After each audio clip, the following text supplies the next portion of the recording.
How long have you been a farmer?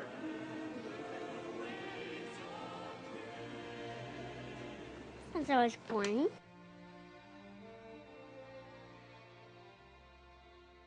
you think that's good that people know where their food comes from? Yeah. You go to the store and your choice of foods, if you really look at your choices, there's not a whole lot. I don't think American people like to be boxed in. We raise hogs, we raise them outside. We raise Mangalitsa and Russian boar. The reason we do that is because we have severe winters and we need a hardy pig. And we also want a pig that's got a good layer of fat on it for the customers that we service. We like dark red meat in our hogs, and our customers like them too. The Michigan DNR has said that hogs that have certain characteristics are feral.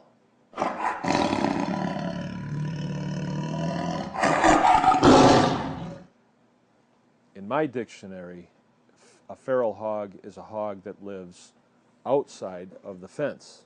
They're not the ones that are under the supervision of human beings or the husbandry of human beings. So I do not have any feral hogs here as far as I am concerned. But they say because my hogs have erect ears and they have a woolly coat and they have certain colorations and a flat nose and limp tails or curly tails, they say that my hogs are feral. It makes no sense at all, but they have a much louder voice and a bigger budget than we do, and they've issued a declaratory ruling that will make me a felon if I keep these pigs. We really have no choice because we're heavily invested in them. It's how we make our living. We have no choice but to fight them just to be able to carry on our program to make a living. Their reason for leveling this is they say that pigs like ours are getting out into the wild and they're destroying cropland. If my pigs got out of their fences right now, they would be up at the house. They want to come and be with us. They don't want to get away from us because we feed them. We have to ask the question, why are they doing this? Well, they are in cahoots with Michigan Pork Growers Association, and those are the people that grow pigs in captivity, in confinement, they call it. The animals are harvested really young, and they never get to dig in the dirt. They never get to have sunshine on their back. They never get to eat grass. They're unhappy pigs. They cut their tails off because they turn to cannibalism, and it's a bad situation. But those are the guys that don't want guys like me growing pigs out in the dirt. So they've employed the DNR to come after us, and they've said that our pigs spread disease when they go feral. And they have this notion that they're spreading to the public that our pigs are scratching at the fences wanting to get away. There are 10 other states that are watching what Michigan does. And if Michigan gets away with this, and they are able to declare that one of my farm animals is an invasive species and therefore outlawed, where does it end? Where does it end? All right? These pigs have been around since probably before biblical times. And now here in the United States, we have a government entities that's going to say that they're illegal. I think that is hogwash.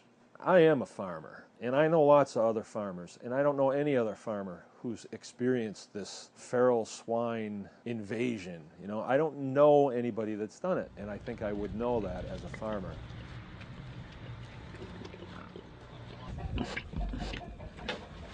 These pigs are killers. They'll take your arm off. They are going to put lots of family farms out of business, and that is their goal. So what I'm saying here is there is an active assault against the family farm. So you're asking me if I think the family farm is important. I do, because I could do a lot of things. I don't have to do this. This isn't a great way to get rich or anything like that, but it's a good way of life. And because it's important to me, it's worth defending. And it is worth defending with every resource that I have, every single resource that I have. This is an important fight. It's because it's not just about this one pig on this one farm or one activity where people go and hunt. If people want to eat things that are sustainable and build their community and their environment, we need to be able to keep these kind of pigs and do what we need to do. What they're trying to impose on American citizens is buy our food and you have no choice. So they're trying to put the American farmer, the family farmer like me, out of business. We have to stop them. During the revolution in this country, there were only 20% of the colonists that did anything. 20%. And of that 20%, very few actually picked up arms. Very few, percentage-wise. The other 80%, a lot of them had headed to Canada or did nothing and waited to see what was going to happen. Well, in this fight, we'll probably have about the same turnout. And I would just say, if anybody that hears my voice, if you're part of that 20% that'll actually do something, and you're motivated to do something, then I would suggest that you do. Our website is bakersgreenacres.com. That's our sales website, but you can contact us through there. And this fight is not going to be fought with, signing petitions or giving me a pat on the back or, we're thinking of you, Mark. That's not what's going to do it. It's dollars and cents. Dollars and cents are the bullets that we need to put in our guns to fight this in court of law. Their problem is they're not motivated. They're mercenaries, all right? A mercenary is somebody that fights for money. Anybody that works at the DNR is there for one thing, to get a paycheck. In our case, we either win or we're out of business. And then we have to find some other way to feed our family. So we're motivated. We're motivated. And that's what we got going for us. I'm happy to be where I'm at. I am.